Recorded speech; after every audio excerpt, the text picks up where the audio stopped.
En République démocratique du Congo, le marché du livre est une activité qui tourne au ralenti. Plusieurs facteurs expliquent cette situation, notamment l'avènement de la technologie numérique qui est aujourd'hui à la mode. Si les maisons d'édition et les librairies sont devenues rares, les publications d'écrivains congolais n'ont pas baissé. L'on enregistre plusieurs livres publiés localement ou à l'étranger, et c'est là, bien que les ventes ne soient généralement pas satisfaisantes. On n'a jamais vu autant de livres écrits par des Congolais. Les Congolais écrivent beaucoup.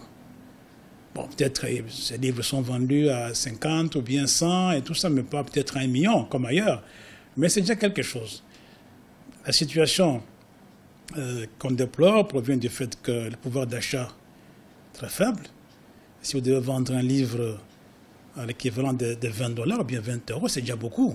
À Kinshasa, quelques rares maisons d'édition sont encore en activité, parmi lesquelles les éditions Saint-Paul de l'Église catholique, le Centre protestant d'édition et de diffusion, l'Afrique Édition d'une filiale belge et les éditions L'Harmattan.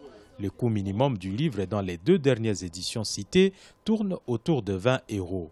Une fortune pour les Congolais moyens. Compte tenu de vicissitudes conjoncturelles, vous verrez par exemple un papa qui, n'est-ce pas, a du mal à se payer ne serait-ce qu'un pain pour subvenir aux besoins de sa famille. Ce papa-là aura du mal à acheter un livre qui coûte 10 $.